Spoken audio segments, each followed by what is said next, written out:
المتقين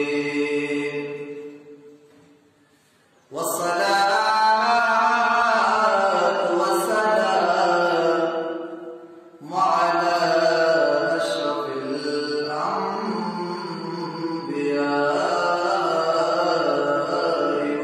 والمرسلين وعلى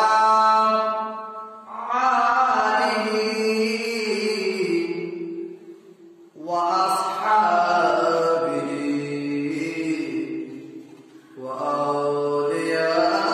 وأولياء ملته والناس أجمعين أما بعد وقال الله تعالى في القرآن العظيم وفرقان المجيد وقال الله تعالى عز وجل بشأن حبيبه ومحبوبه ومعشوقه عامرا ومخبرا إن الله وملائكته يصلون على النبي يا أيها الذين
सर्वप्रथम আমরা সকলে আল্লাহর দরবারে লক্ষ লক্ষ কোটি কোটি শুকরিয়া আদায় করব। যে মহান রব, যে মহান স্রষ্টা, যে মহান মালিক আমাদেরকে আপনাদেরকে সকলকে আজকে জামাত ইসলামের প্রথম জমাতে এসে হাজিরা দেওয়ার মতো তৌফিক দান করেছে। ওই মহান রবের কাছে, স্রষ্টার কাছে লক্ষ লক্ষ কোটি কোটি শুকরিয়ার উদ্দেশ্যে অন্তরের অন্তরস্থল থেকে, হৃদয়ের হৃদয়স্থল থেকে, অন্তর করে, প্রাণ করে, দিল করে একবার মহান মনিবের দরবারে শুকরিয়া আদায় করি। সকলে বলি আলহামদুলিল্লাহ। সাথে সাথে আমাদের মহান মনিব হুজুর আকরাম, সর্বকালের সর্বশ্রেষ্ঠ রাসূল, তাজদারে মদিনা, রহমতে মদিনা, নূরে মুজাসসাম, ফখরুল আলাম, সরওয়ারে কায়নাত, ফখরে মুজিজাত, হুজুর আকরাম রউফুর রহিম, জিন্দা নবী, হায়াতুল নবী, পাপী তাপের কান্ডার নবী, মুক্তির দিশার নবী, নূর নবী মুহাম্মদ সাল্লাল্লাহু আলাইহি ওয়াসাল্লামের নূরানি কদমে লক্ষ লক্ষ কোটি কোটি সালাত ও সালাম সাল্লু আলাল হাবিব সাল্লাল্লাহু তাআলা আলা মুহাম্মদ সাল্লাল্লাহু আলাইহি ওয়াসাল্লাম। সেই মহান নবীর দরবারে উম্মত হিসাবে একবার শুকরিয়া আদায় করি। সকলে বলি আলহামদুলিল্লাহ। সাথে সাথে শ্রদ্ধা করে সালাম নিবেদন জানাচ্ছি, সালাম নিবেদন করতেছি আমাদের সারি তরিকার ইমামের মধ্যে শ্রেষ্ঠ ইমাম, ইমামে আজম, ইমামে আবু হানিফা রাহমাতুল্লাহ নূরানি কদমে লক্ষ লক্ষ কোটি কোটি সেজদা দিয়ে কৃতজ্ঞতা, বিনম্র শ্রদ্ধা, ভালোবাসা প্রকাশ করতেছি আলা হযরত ইমামে আজিমুল বরকত, ইমামে শাফিঈ শান রিসালাত, ইমামে ইশকে মুহাব্বত, ইমামে আলা হযরত মুজাদ্দিদ দ্বীন মিল্লাত, ইমাম আহমদ রাজা ফাজিল রবি রহমাতুল্লাহ আলা হযরতের দরবারে পার্শ্ববর্তী অন্তরের অন্তরস্থল থেকে মাথাটা ঝুঁকাই দিয়ে কৃতজ্ঞতা প্রকাশ করতেছি এবং সালাম নিবেদন জানাচ্ছি বাংলার মুজাদ্দিদে আজম, ইমামে আহলে সুন্নাত, মুজাদ্দিদে দ্বীন মিল্লাত, সানি ওয়াইসুল কর্মী, সুন্নি মুসলমানদের অভিভাবক, সারা বাংলার জমিনে সুন্নিয়তের আলো সৃষ্টিকারী, সুন্নিয়তের বীজ বপনকারী, মুজাদ্দিদে দ্বীন মিল্লাত, আওলাদ রাসূল, শাহিদ শাহে মুনাজারে হযরতে আজিম, শেরে ইসলাম, শেরে বাংলা, আজিজুল হক, ইমাম শেরে বাংলা রহমাতুল্লাহ নূরানি কদমে পার্শ্ববর্তী শুকরিয়া জ্ঞাপন করতেছি আপনাদের। আজকে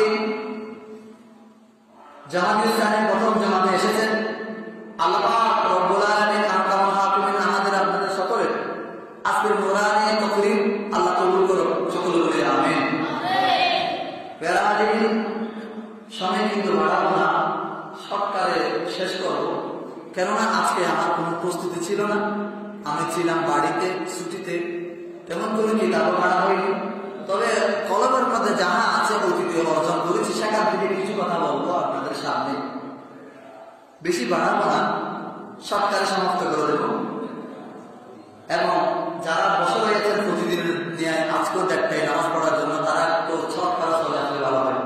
আজকে আপনাদেরকে কষ্ট দেবো না, কষ্ট কামাই করবো ইনশাআল্লাহ। সকলে দুরূদ শরীফ পড়ে সালাত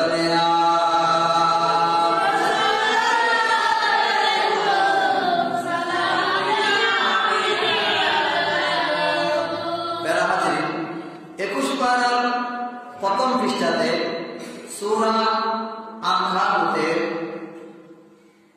৪৫ নম্বর আয়াত এবং ৪৬ নম্বর আয়াত, দুইটা আয়াত আপনাদের সামনে পাঠ করেছিলাম। কুল্লু মা উহিয়া ইলাইকা মিনাল কিতাবি ওয়া আকিমিস সালাহ ইন্নাস সালাতা তানহা আনিল ফাহশাই ওয়াল মুনকার ওয়া লাযিকরুল্লাহি আকবার ওয়াল্লাহু ইয়া'লামু মা তাসনাউন। সুবহানাল্লাহ। অতএব উতলু মা উহিয়া, আপনি আপনার প্রতি ওহীকৃত, উতলু মা উহিয়া, হে আল্লাহর রাসূল আপনি আপনার উপর ওহীকৃত কিতাব যে আপনার উপর ওহিয়া, আপনার উপর যে ওহী নাযিল হয়েছে, নাযিল হওয়া ওহীকৃত কিতাব আল কোরআন থেকে, ইলাইকা মিনাল কিতাব, আপনি আপনার ওহীকৃত কিতাব থেকে পাঠ করুন। ওয়া আকিমিস সালাত, এবং নামাজ কায়েম করুন। সুবহানাল্লাহ।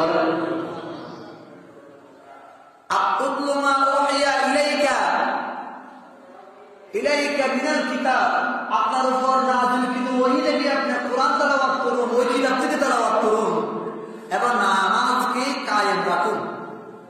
দ্বিতীয় আয়াতে তার মানে ইমাম আযম ইমাম আবু হানিফা রাহমাতুল্লাহ থেকে ফাকাহে আকবরের মধ্যে এটাই বলতে চেয়েছিলেন যে আল্লাহ যখন বলেছে উতলু মা উহিয়া ইলাইকা মিনাল কিতাব, ইয়া রাসূলুল্লাহ আপনার উপর যে কিতাব নাযিল হয়েছে, অবতীর্ণ হয়েছে, ওই কিতাব থেকে পাঠ করুন, নামাজ কায়েম রাখুন। তার মানে নামাজের মধ্যে ওই তেলাওয়াতটা করুন যেই তেলাওয়াতটা কোরআনের মধ্যে রয়েছে। সুবহানাল্লাহ। আমরা নামাজ পড়ি কি দিয়ে? সকালে একুশের গান দিয়ে কথা বলেন না, সলমান খানের গান দিয়ে, নায়িকার হিন্দি গান দিয়ে। উতলু মা উহিয়া ইলাইকা মিনাল কিতাব, যে কিতাব আপনার উপর ওহী হিসাবে নাযিল হয়েছে, ওই কিতাব থেকে পাঠ করুন। সুবহানাল্লাহ। কিসের মাধ্যমে? কিতাবের মাধ্যমে। কি কি কায়েম রাখবো? ওয়া আকিমিস সালাত, নামাজকে কায়েম রাখবো। সুবহানাল্লাহ। দ্বিতীয় আয়াতে আল্লাহ কি বলছেন দেখেন, ইন্নাস সালাতা তানহা আনিল ফাহশাই ওয়াল মুনকার, নিশ্চয় নামাজ তোমাদেরকে তানহা আনিল ফাহশা, অশ্লীল ও মন্দ কাজ থেকে, ওয়াল মুনকার, তোমাদেরকে বিরত রাখে। সুবহানাল্লাহ। ইন্নাস সালাতা তানহা আনিল ফাহশাই ওয়াল মুনকার, নামাজ, নিশ্চয়ই নামাজ তোমাদেরকে অশ্লীল ও খারাপ কাজ, মন্দ কাজ থেকে নামাজ তোমাকে কি রাখে? বিরত রাখে। ওয়ালা যিকরুল্লাহি আকবার, আল্লাহর স্মরণ করো, আল্লাহর জিকিরে আকবার তোমার জন্য সর্বশ্রেষ্ঠ বড় জিকির। সুবহানাল্লাহ। তারপর আল্লাহ কি বলেছেন? ওয়াল্লাহু ইয়ালামু মা তাসনাউন, তোমরা যা করো সব কিছু আল্লাহ তা জানে। সুবহানাল্লাহ। আমরা যা কিছু করি সব আল্লাহ জানে না? কথা বলেন না, আল্লাহ জানে না? অবশ্যই জানে। কি করেছি কি না করেছি সব মহান রবে জানে, তাই না? বিশ্বের আসল যে আল্লাহ পাকে সবকিছু দেখে। প্যারা হাজির, আল্লাহ যে বলেছেন ইন্নাস সালাতা তানহা আনিল ফাহশাই ওয়াল মুনকার, তোমাদেরকে নামাজ, নিশ্চয়ই নামাজ তোমাদেরকে খারাপ কাজ, মন্দ কাজ থেকে দূরে রাখবে।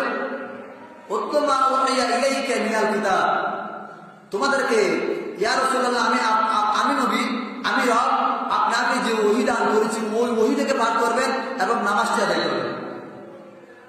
আল্লাহ রাসূল বলেছেন এই যে নামাজের মধ্যে মানুষ যখন নামাজের মধ্যে দাঁড়ায়, আমি যখন চতুর্থ আসমানে লাইলাতুল মেরাজ রজনীতে যেদিন মহান রবের সাথে দেখা করতে গিয়েছিলাম, সেদিন আমি আমার রব থেকে জানতে চেয়েছিলাম, হে আমার রব, তুমি যে আমি নবীকে মেরাজ দিয়েছ, এইভাবে ডাইরেক্ট সরাসরি তুমি আল্লাহর সাথে সাক্ষাৎ করে অন্য নবীকে তা দিয়েছ। সুবহানাল্লাহ। সন্তান সন্তানে যেটা বিষয় আদরের সন্তান, ওই সন্তান সন্তানে আমাদের থেকে জানতে চাইলে, আব্বু যে আপনি আমাকে এত বেশি মহব্বত করেন, অন্য কাউকে করেন? প্রশ্ন করেন না? সন্তান সন্তানে জানতে চাইলেন? আমরাও তো জানতে চাই, ছোটকাল থেকে জানতে চেয়েছিলাম। তো নবুয়তের রাসূল আল্লাহ থেকে জানতে চেয়েছেন, আয় আল্লাহ, আপনি আমাকে যেভাবে মহব্বত করে মেরাজের মধ্যে এভাবে সরাসরি সাক্ষাৎ দিয়েছেন, অন্য নবীকে তা দিয়েছেন। সুবহানাল্লাহ। আমার রব সেদিন বলেছেন, ইয়া রাসূলুল্লাহ, হে আমার নবী, কি জানি আপনি জানতে চাচ্ছেন, এমন কি অদ্ভুত প্রশ্ন আপনি নবী আমার থেকে করতে লাগলেন। ইয়া রাসূলুল্লাহ, ইব্রাহিম নবীকে যখন অগ্নিকুণ্ডের মধ্যে নিক্ষেপ করা হয়েছিল, 40 দিন যাবত যেখানে আগুন জ্বলেছিল, ওই আগুনের মধ্যে ইব্রাহিম নবীর সাথে আমি রবের সাথে মোলাকাত হয়েছে। সুবহানাল্লাহ। ইব্রাহিম নবীর মেরাজ কোথায়? আগুনের মধ্যে। আর ওই নবী যেই সময় ইউনুস নবীকে আমি আল্লাহ উনি যখন নদীতে নৌকা থেকে যখন পানিতে লাফ দিয়েছিলেন, ওই সময় আমি রব তাকে রক্ষা করার জন্য যেই সময় মাছ পাঠাইছিলাম, 4টি পর্দার ভিতরে যেই সময় হযরত ইউনুস নবী ছিলেন, ওই যে দীর্ঘ 40 দিন যাবত হযরত ইউনুস নবী মাছের পেটের মধ্যে 4টি পর্দার মধ্যে আমি রবের সাথে মোলাকাত হয়েছে। সুবহানাল্লাহ। ইউনুস নবীর মেরাজ কোথায়? মাছের পেটের মধ্যে। ইউনুস নবীর মেরাজ কোথায়? মাছের পেটের মধ্যে। ওই নবী তুমি আর কি জানবে? যে সময় মুসা আলাইহিস সালামকে ফেরাউন গুচ্ছ সহ মুসাকে লড়াচ্ছিল, তাড়াচ্ছিল, মুসা নবী যে সময় লুত সাগরের মাঝে পারে গিয়ে আমি রবের কাছে দোয়া করেছিলেন, আমি রব সেই দিন বলেছিলাম কাকা হযরত মুসা নবীকে নদীর পানির উপর আঘাত করার জন্য।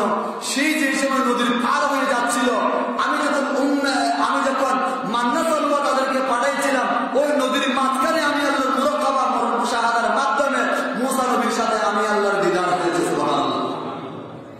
আর দাউদ নবীকে যে সময় পায়ের থেকে ফুকামাকুড়ে কেটে কেটে কেটে জিহ্বা পর্যন্ত চলে এসেছিলেন, হযরত দাউদ নবী যখন বেহুশ হয়ে পড়ে গিয়েছিলেন, বেহুশ হয়ে পড়ার পর যখন তার হুঁশ জ্ঞান ফিরে আসছিল, ওই সময় হযরত দাউদ নবী আল্লাহর কাছে দোয়া করেছে, আয় আল্লাহ আমার পুরা অঙ্গ প্রত্যঙ্গ পচে গেলে পোকামাকড়ে খেয়ে ফেলেছে, মহান রব সবকিছু পুষে গেছে, আল্লাহ ওই পোকামাকড় গুলো খেতে খেতে আমার পুরা অঙ্গ শরীর খেয়ে ফেলেছে, মাহবুব জিলবা পর্যন্ত চলে এসেছে, আয় আল্লাহ এইটুকু প্রার্থনা করি, এতদিন পর্যন্ত পোকামাকড় আমার পুরা শরীরটাকে জালি জালি করে খেয়ে ফেলেছে, কোনদিন তুমি রবের কাছে আমি হাত তুলিনি, আজকে শুধুমাত্র একটাই রিকোয়েস্ট করবো, আল্লাহ আমার জিহ্বাটা যদি পোকামাকড়ে খেয়ে ফেলে আমি তোমাকে আল্লাহ বলে কি জবান দিয়ে ডাকবো, শুধু আল্লাহকে জিকির করার জন্য আমার জবানটাকে হেফাজত রাখো। ওই সময় দাউদ নবীর সাথে আমি রবের সাথে দেখা হয়েছে। সুবহানাল্লাহ। আর কিনা আপনি নবী মুহাম্মদ রাসূলুল্লাহকে, আপনি নবুয়তের রাসূলকে আমি আল্লাহ পৃথিবীতে মেরাজ দিইনি, আপনি নবীকে সরাসরি আরশে আজিমের মধ্যে দেখে লাইলাতুল মেরাজ রজনীতে সরাসরি আরশের নিচে আমি আল্লাহ সরাসরি দেখা করেছি। সুবহানাল্লাহ। আমাদের নবীর মেরাজ কোথায়? আরশে আজিমের মধ্যে। আমার নবুয়তের রাসূল সেদিন আল্লাহর সাথে যে সময় কথোপকথন হচ্ছিল, সেদিন আমার রাসূলুল্লাহ সাল্লাল্লাহু আলাইহি সাল্লাম বলেছেন, সমস্ত নবীদের ক্ষমতা আজকে আমি নবী জেনে গেলাম, আজকে কিন্তু আমার উম্মতের মুআজিজা কোথায় সেটা আমার হাত থেকে আমি বাহির করে দিয়ে যাব। সুবহানাল্লাহ।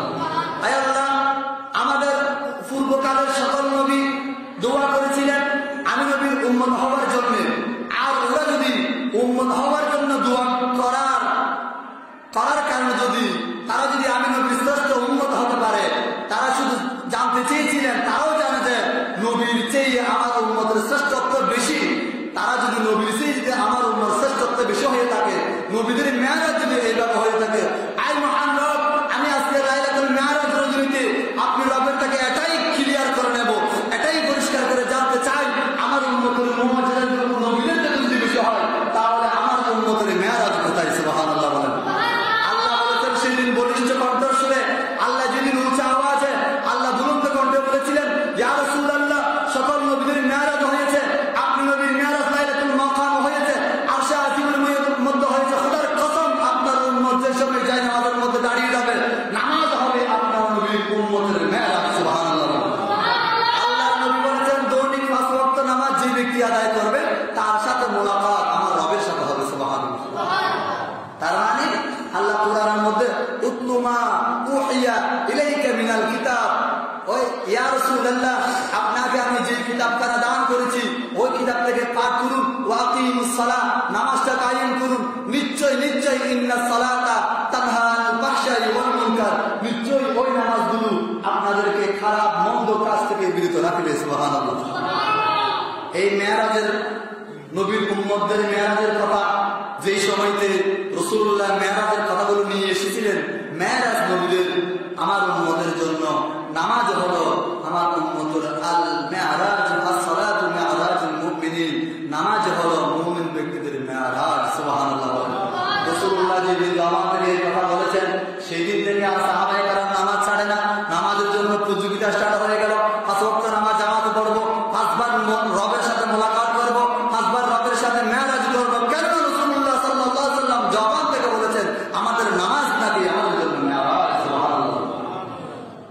এই নামাজকে প্রাধান্য দিতে গিয়ে 5 ওয়াক্ত নামাজ বা জামাতের সাথে আদায় করতেন সাহাবায়ে কেরাম।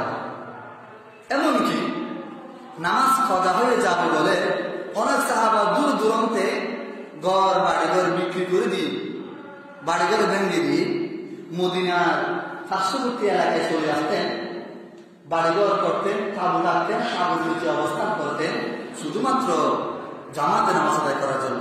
সুবহানাল্লাহ। প্যারা হাজিরিন, জায়গা বিক্রি করে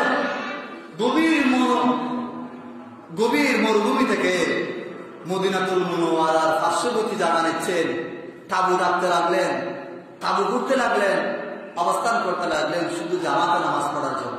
ঠিক কি? আর আমরা কিনা ঘরের দরজায় মসজিদ পেয়ে 2টা কদম মেরে মসজিদে আসতে পারিনি। তাহলে দেখেন আমাদের কলবের মধ্যে কেমন ঈমান। আমার কথা রাগ করতেছেন? রাগ করতেছেন? আসলে কাউকে রাগ করার জন্য ইসলামের মধ্যে রাগারাগি নেই। বুঝাতে চাইব শুধু একটু বুঝার জন্য, বুঝার চেষ্টা করবেন। সব বিষয় নিয়ে ক্ষমার দৃষ্টিতে দেখলে সেটা কি আসে মাথাতে, সমাধান মিলে। যদি পজিটিভ অবস্থায় নিলে এগুলো আমাকে বলতেছে মনে হয় আমি নামাজ পড়ে দেন, তাই না? অনেকজনের অন্তরে এরকম গুরপাক। হ্যাঁ, এটা যদি পজিটিভ নিলে আপনার মাথার ভিতর শয়তানের কাজ করবে। আর যদি আপনি এটা নেগেটিভে নেন, এটা তো হুজুর তো ভালোই বলেছে, যদি ক্ষমার দৃষ্টিতে নেন, ভালো লক্ষ্য করে নেন, ভালো চিন্তাধারা নিয়ে নেন, আপনার মধ্যে ফেরেশতায় কাজ করবে। সুবহানাল্লাহ। প্যারা হাজিরিন, এই নামাজটাকে প্রাধান্য দিতে গিয়ে আল্লাহ রাসূলের পাক সাল্লাল্লাহু আলাইহি সাল্লামের সাহাবার মধ্যে একটা আনসার সাহাবা ছিলেন যার নাম আব্দুর রহমান আনসারী রহমতুল্লাহ রাদিয়াল্লাহু তাআলা আনহু। এত বেশি গভীর প্রেমিক ছিলেন যিনি কোনদিন নামাজ কাজা করতেন না। সুবহানাল্লাহ। অনেকের মধ্যে রাওয়ায়াতের মধ্যে আইয়ুব আনসারী বলে, আবার মিশকাতুল মাসাবিরের মধ্যে আব্দুর রহমান আনসারীর কথা বলা হয়েছে। উনি 5 ওয়াক্ত নামাজ রাসূল সাল্লাল্লাহু আলাইহি সাল্লামের পিছনে নামাজ আদায় করতেন যথাসময়, কিন্তু নামাজ আদায় করার পরে ওই যে রাসূল as-সালাতু মি'রাজুল মুমিনিন বলেছেন, নামাজ তো কখনো কোনো রকম কাজা করা যাবে না। উনি কি করতেন? নামাজ শেষে প্রতিদিন ঘরের মধ্যে একটা দৌড় দিতেন। 1 দিন দে, 2 দিন দে, 3 দিন দে, এভাবে দৌড় দিতে থাকে। তো একদিন সাহাবায়ে কেরামরা সকলে একত্রিত হয়ে রাসূলকে নালিশ করলেন। নালিশ মানে তার বিরুদ্ধে বিচার দেয়নি, জানতে চেয়েছিলেন, পরামর্শ করতে চেয়েছিলেন যে ইয়া রাসূলুল্লাহ, আব্দুর রহমান আনসারী প্রতিদিন আপনার পিছনে ফরজ নামাজ জামাতে পড়ে, আপনি আয়াতুল কুরসি পড়েন, আস্তাগফিরুল্লাহ পড়েন, সুবহানাল্লাহ পড়েন, আস্তাগফার করেন, আল্লাহুম্মা আজিরনি মিনান নার পড়েন, লা ইলাহা ওয়াহদাহু লা শারীকা লাহুল মুলকু দোয়াগুলো পড়েন। এই কিছু দোয়া কালাম না পড়ে আব্দুর রহমান আনসারী দৌড় দেন। এটা কি বিষয়? আব্দুর রহমান আনসারী কি কোনো প্রবলেম হয়েছে ওর মধ্যে? রাসূল বলেছে তোমরা তাকে আটকাইও না, তোমরা তাকে ধরিও না, জানতেও চেয়ে সে হয়তো মনে কষ্ট পাবে। এটা আমি রাসূল নিজে জানতে চাইবো তার কি সমস্যা হয়েছে। প্রতিদিন ফরজ নামাজের পরে সে ঘরের মধ্যে এভাবে পড়ত। সুবহানাল্লাহ। আস্তে আস্তে একদিন আমার নবুয়ত রাসূল সমস্ত সাহাবায়ে কেরামদেরকে একত্রিত করলেন। এই আমার সাহাবা, আজকে আমি আব্দুর রহমান আনসারীর মধ্যে যাব। কেননা আজকে আব্দুর রহমান আনসারীর একটা বড় একটা প্রবলেম হয়েছে। আজকে আমরা সকলে একত্রিত হই আব্দুর রহমান আনসারীর ঘরের মধ্যে যাব। আর জানতে চাইব আব্দুর রহমান আনসারী কেন প্রতিদিন ফজরের নামাজের পরে মুনাজাত না করে দ্রুত বেগে ঘরের মধ্যে চলে আসেন। সুবহানাল্লাহ। আমার নবী গেলেন কাদের ঘরে? আব্দুর রহমান আনসারীর ঘরের মধ্যে যাওয়ার পরে ওখানে আব্দুর রহমান ঘরের মধ্যে নেই। কি নেই, ঘরের মধ্যে নেই। হালাল রুজি খাওয়ার জন্য একটু রিজিকের সন্ধানে ঘর থেকে বেরিয়ে গেছে।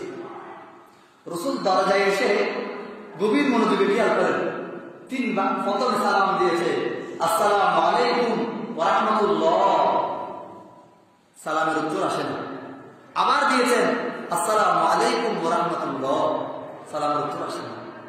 3 বার নবী সালাম দেওয়ার পরে নবী বুঝতে পারলেন ঘরের মধ্যে, পুরুষ ঘরের মধ্যে নাই, নিশ্চয়ই মহিলা ঘরের মধ্যে আছে বলেই সালামের উত্তর আসে না। সুবহানাল্লাহ। আর জোরে সুবহানাল্লাহ। আমার নবীর কিরকম শিক্ষা দেখেছেন? ও বদ্দা হড়ে আসেনি, বদ্দা ও বাবি বদ্দা হড়ে হন না, কথা বলেন এলা হন না, কথা বলেন হন না। মাইবি উত্তর দেয়, ওর বদ্দা নাই, আইও না বইও না, সামনা দাস্তা না, কিলে করে দিলে ওদের স্বামীর ফাংশন কি স্ত্রীকে বলা যায়? কথা বলেন না, স্ত্রীকে বলা যায়? আর নবুয়ত রাসূল শিক্ষা দিচ্ছে, তুমি একটা মুসলমানের ঘরের দরওয়াজায় গিয়ে প্রথমে চিৎকার কণ্ঠে একবার সালাম দাও, যদি পুরুষ ঘরের মধ্যে থাকলে সালামের উত্তর আসবে। সুবহানাল্লাহ। হুট করে ঢুকে যাই না, কিছু না বলে ঢুকে যাই না। সালাম দেওয়ার পরে কনফার্ম হওয়া আগে তার ঘরের মধ্যে পুরুষ আছে কিনা, যদি থাকে তারপর তার থেকে অনুমতি চাও, আমি কি আসতে পারবো? সুবহানাল্লাহ। দেখেন সোনালী যুগের নবুয়ত রাসূল কত সুন্দর সিস্টেম দিয়ে গেলেন। 3 বার সালাম দেওয়ার পরে যখন ঘরের মধ্যে কেউ নেই, নবী বলে, সাহাবায়ে কেরাম নিশ্চয়ই আব্দুর রহমান ঘরের মধ্যে নেই, আমরা চলে যাই। সুবহানাল্লাহ। ঘরে ঢুকেছেন না, সালামের উত্তর যখন আসেনি, নিশ্চয়ই ঘরের মধ্যে কেউ নেই। আমার নবুয়ত রাসূল ঘর থেকে বেরিয়ে গেলেন আর চলে যাচ্ছেন।